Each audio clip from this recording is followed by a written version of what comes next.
Nabila Zalfani Eldeza. Aku dari kelas 12 IPA 5, absen 23. Jadi hari ini aku mau membacakan cerpen yang berjudul Kain Batik Ibu, karya Rahmi Madinah.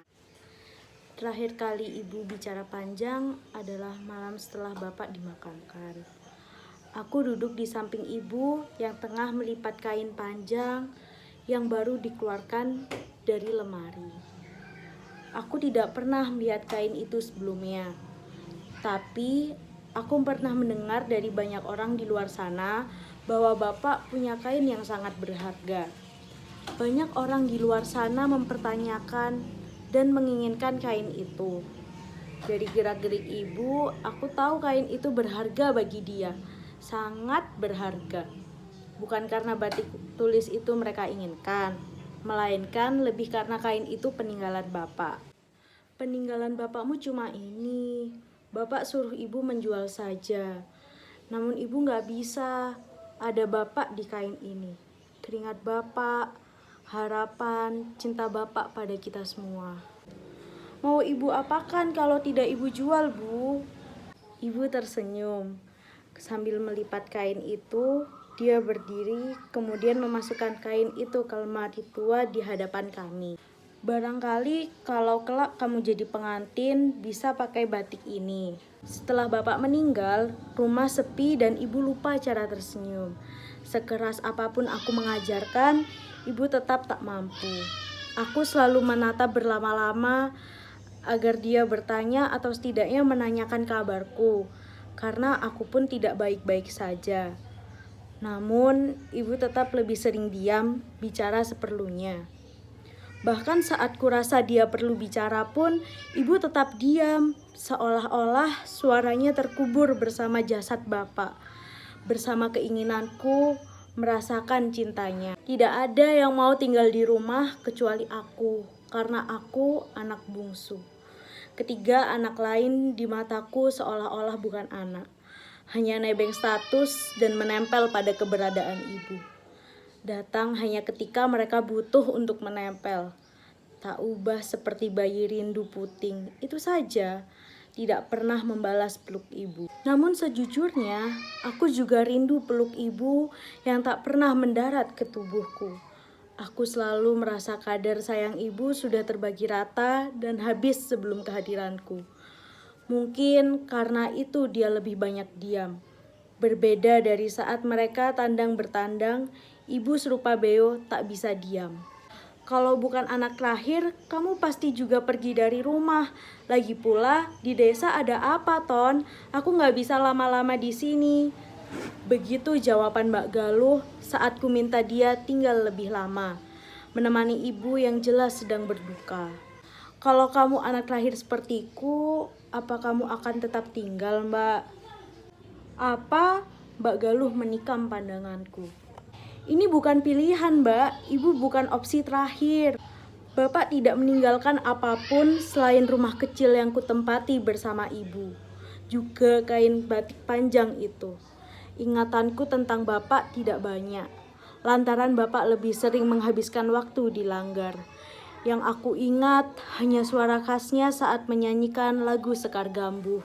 Lagu yang kental aroma tubuh bapak, saking sering dia nyanyikan. Satu kesalahan bapak, tidak pernah mengajak serta anak-anaknya ke langgar. Karena itulah, untuk pulang ke pangkuan ibu pun mereka enggan. Ibu selalu mengusap-ngusap batik peninggalan bapak sambil lirih mendendangkan Sekar Gambuh yang seolah-olah menjadi melodi sakral di rumah ini. Aku tidak tahu apakah masih punya cukup daya untuk menyanyikan esok jika ibu juga tiada. Kehilangan bapak seolah-olah kehilangan udara bagi ibu. Lemas dan lusuh. Tidak ada yang mampu membangkitkan semangat ibu kecuali kain batik ini. Aku tidak kesal, juga tidak iba.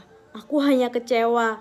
Tak mampu menggantikan posisi kain batik ini di hati ibu yang menguras pikiran dan waktu begitu banyak. Siang itu, aku melihat ibu murung sekali. Namun tidak kutanya mengapa. Pemandangan macam itu sudah biasa bagiku. Ibu lupa bagaimana cara tersenyum dan aku bukan pengajar yang baik. yang bisa menunjukkan kepada ibu bagaimana cara terbaik untuk tersenyum. Aku mengabaikannya. Namun begitu mendengar suara kain robek, sontak aku berlari menghampiri ibu yang berkutat di kamar. Benar, aku tahu penyebab kemurungan ibu sekarang. Siapa yang meminta? Ibu tidak berani menatapku. Tangannya masih merobek-robek kain batik peninggalan bapak seolah-olah merobek ulu hatinya. Perih, penuh darah. Bu, siapa yang meminta? Mbak Yumu butuh kain untuk pergi makan malam. Hanya untuk makan malam dia meminta. Aku memicingkan mata tak percaya. Kamu kan tahu rekan suami Mbak Yumu pejabat. Persetan, duit suaminya sudah banyak. Buat apa dia minta kain? Ibu berhenti merobek kain itu dan menatapku tajam. Tetapi penuh kasih sayang. Ton, jangan begitu. Kalau kamu juga butuh, ibu siap merobek lagi. Mana mungkin aku merobek hati ibu, aku tidak sekejam itu. 2 hari setelah perobekan kain itu untuk kali pertama, telepon kembali berdering. Agaknya kabar ibu telah merobek kain itu sudah menyebar. Aku mengangkat sambil bersiap menyerang lewat umpat. Persetan dengan silsilah, aku siap melawan siapapun yang tega mencabik hati ibuku. Bahkan, aku siap menebas pohon silsilah jika ternyata abangku yang melakukan. Mau apa? Mana ibu? Gak ada. Jangan bohong, mana ibu? Gak ada, nadaku meninggi. Ton, mana ibu? Enggak. Aku berhenti bicara ketika ibu menepuk pundakku dengan lembut. Kemudian menatapku sambil menggeleng. Ibu memintaku tidak meneruskan, lalu meraih ganggang telepon dariku. Ada apa, Nang? Bu, aku juga mau kain batik bapak, sama kayak Mbak Sari. Untuk apa? Untuk sarimbit aku, istri, dan anakku, Bu. Ya sudah, ibu potongkan, gak perlu marah-marah. Ya udah, nanti sore aku ambil, ibu di rumah aja. Ibu menutup telepon, kemudian menatap aku yang masih naik pitam, seraya menatap ibu dengan perasaan tak karuan.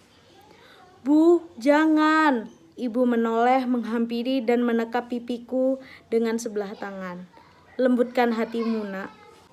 Plak, satu pukulan keras tangan Kang Danang mendarat di pelipisku. Namun aku bertahan, sebanyak apapun tempelengan, aku terima asal hati ibu utuh. Ibu sedang menjemur nasi di dekat kebun Wak Hanun sambil menenteng robekan kain batik untuk Kang Danang. Dia belum kembali saat Kang Danang datang dan menanyakan di mana ibu dengan mata memicing seolah menagih utang. Mereka memang anak-anak sialan. Kain itu milik ibu, jangan serakah. Harusnya kamu malu, Kang. Pulang tidak pernah, sekali datang kayak orang mau nagih utang. Kang Danang pun geram dan menggamparku sampai tersungkur. Aku bangkit sebelum gamparan kedua melayang di wajahku. Aku berhasil menghindar. Dia ibu kita, Kang. Kok Kang Danang tega? Diam kamu, Ton. Aku tahu kamu cuma mau kain itu, kan? Aku tidak sepicik kalian. Satu pukulan dapat kutangkis, tetapi pukulan tangan lain begitu cepat sehingga membuatku tersungkur. Awalnya kukira aku tak apa-apa, namun kurasakan pelipisku berdarah, keningku nyeri dan berdenyut hebat. Kami menangkap mata ibu yang memburu tatap Kang Danang. Tanpa kami sadari, satu tamparan keras ibu membuat pipi Kang Danang merah.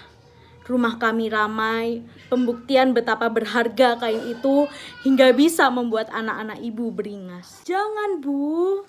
Keningmu berdarah, ucap ibu sambil mengikatkan kain batik jatah Kang Danang ke keningku.